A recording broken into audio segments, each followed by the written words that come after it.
प्रेम ही जीवन है, जीवन ही परमात्मा है और परमात्मा ही प्रकृति है और प्रकृति से प्रेम करने वाला ही मनुष्य होता है। यही अंतिम सत्य है। प्रकृति की गलती से कोई जानवर मनुष्य बन जाता है तो उसे मनुष्यों में मनुष्य नजर नहीं आता, फिर उसे मनुष्यों में हिंदू, मुस्लिम, सिख, ईसाई, ब्राह्मण और शूद्र नजर आते हैं। जिस दिन आपको इन सब में मनुष्य नजर आने लगेगा उस दिन आप मनुष्य बन जाओगे और आप प्रकृति के हर मनुष्य से समान प्रेम करने लगोगे।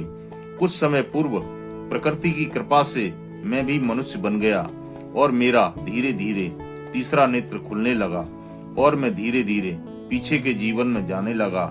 स्वयं की खोज करते करते मैं शून्य तक पहुंच गया, लेकिन मैं शून्य से लौटकर आया तो मेरे लिए संसार बदल गया। मुझे प्रकृति ने एक अनोखा मनुष्य बना दिया। मैं रोज घर से निकलता हूँ कि कोई मनुष्य मुझे मिल जाए, लेकिन आज तक कोई मनुष्य नहीं मिला। मैं लोगों से रोज पूछता हूँ आप कौन हो, तो कोई कहता है हम तो हिंदू हैं, कोई खुद को मुस्लिम बताता है, कोई सिख तो कोई खुद को ईसाई बताता है, कोई खुद को बुद्ध बताता है तो कोई खुद को जैन बताता है, कोई खुद को ब्राह्मण बताता है तो कोई खुद को शूद्र बताता है, लेकिन कोई यह नहीं कहता कि हम मनुष्य हैं। मनुष्य बनना बहुत कठिन है।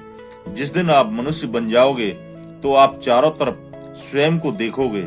जिस दिन आप मनुष्य बन जाओगे हर जीव आत्मा में स्वयं को देखोगे, तब धरती का हर जीव आपसे रक्षा की उम्मीद करेगा और फिर आपके इशारे पर प्रकृति कार्य करने लग जाएगी और फिर सारा यूनिवर्स स्वयं को समर्पित कर देगा।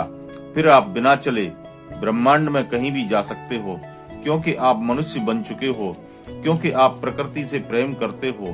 प्रकृति से प्रेम करने वाला ही मनुष्य होता है। कुछ तो भला किया होगा जमाने में, ऐसे कोई मनुष्य नहीं बनता। मनुष्य बनने के लिए भी प्रकृति में पहले खुद को लुटाना पड़ता है। प्रकृति कभी किसी का उधार नहीं रखती। मुझे सच्चिदानंद बनाकर प्रकृति ने भरोसा जताया है। सच्चिदानंद कभी स्वयं के लिए नहीं जीता। ज्ञान प्राप्त होने से पहले भी वह प्रकृति के लिए जीता है और ज्ञान प्राप्त होने के बाद भी वह प्रकृति के लिए जीता है। इसलिए प्रकृति उसे पुनः सच्चिदानंद बनाती है। बोलो जय सच्चिदानंद।